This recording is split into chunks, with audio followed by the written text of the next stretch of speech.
Let's take this opportunity to head out to Marshall Space Flight Center in Huntsville, Alabama, where Lori Meggs is standing by. Lori, you're going to talk to us about a great educational tool there that helps both students and the space station program.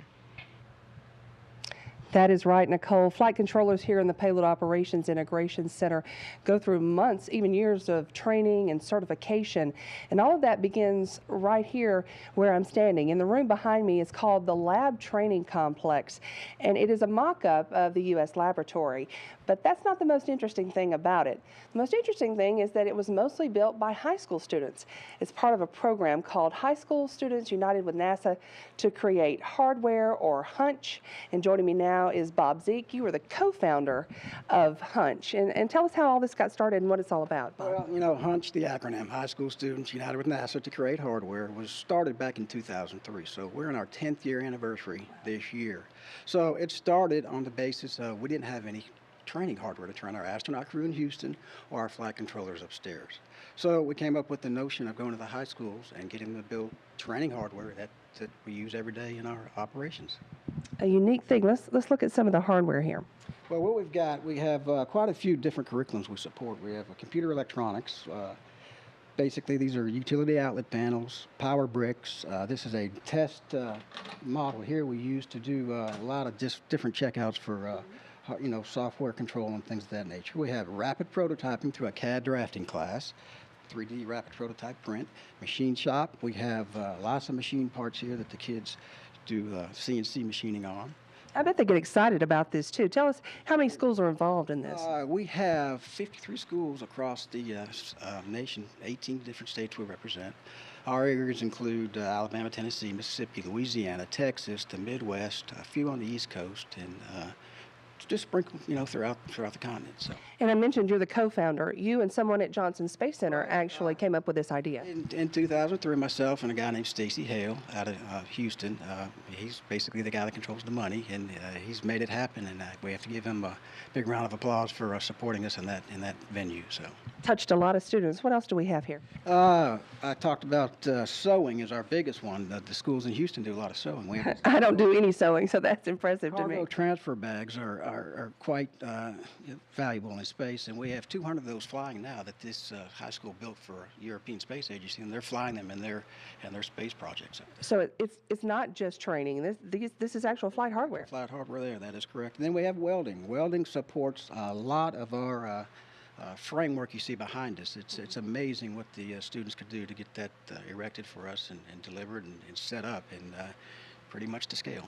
Now, how is this used, this room behind us? How is it used once you have all that hardware in there? We have flight controllers upstairs. We give them that third dimension of coming out and touching, feeling, pushing the hardware, pushing connectors and disconnecting switches and things of that nature, and it just gives them a hands-on opportunity to see what they're really working with in space. And someone who's really had his hands on this is Mike Evans. And Mike, come on in here. You are a drafting teacher at the Huntsville Center for Technology, and your students, you're actually holding something that they built for this place. Absolutely. We were one of the original schools that started with Bob in 2003. And what this program allows the students to do, it allows us to get them out of the textbook and work on the STEM activities, the engineering skill sets that they need to be successful later in life. So that's one of the great things about this program. It's a resume, it's a portfolio builder for these students. What do the students say when you come in and say, okay, we're building something for the space station program? Well, it's unbelievable to those guys. It's exciting. It generates a lot of interest, and it's almost a carrot on the end of the string, too, because, in my program, it pretty much applies to the more advanced students, the second-year students. So it gives, coming in as a junior, as a beginning student, it gives them something to work toward and look forward to. Tell us about this part you're holding here. Well, this is an example of a STEM project. It's just an assembly part that's used for the rack drawer system and some of the payloads back here. And what it requires is a lot of engineering skill sets. It allows them to work with Bob and other engineers on designing and 3D modeling these things. Most of all these parts that you see on the table were some that we originally designed for Bob. So anything that we can create three-dimensionally, we can create a rapid prototype through our 3D rapid prototyping machine there at school. So what that allows the students to do, it actually allows the students to work with something from start to finish, and the great thing about that is it allows them to see their mistakes and learn and build from those mistakes.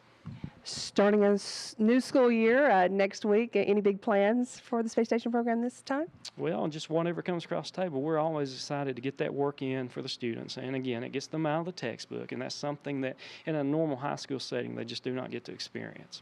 All right, Mike, thank you very much. And Bob, I know you're proud because actually the guy standing back there working here, right? He started in Hunch, right? He's a Hunch graduate. He's been with us for 7 years now, working on his college degree. He's just one semester away, so he's going to be a fresh hire in for us. And, I know that makes you proud. And lastly, how can schools get involved and be a part of the Hunch program? we have a website, nasahunch.com. We also have flyers at local schools.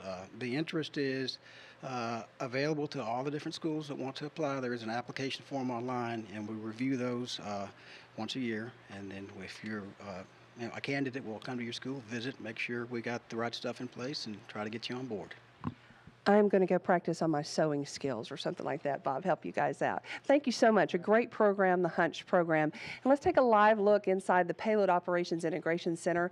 Working today, Jay Nichols is the pod, and he's being assisted by TJ Creamer, the dual TJ Creamer. He's an astronaut and a payload operations director. And actually, Jay is actually in the middle of that training. And if you see some of the folks in there wearing the nice Hawaiian shirts, they're celebrating Japanese Aloha Day today in the middle of all the work they're doing.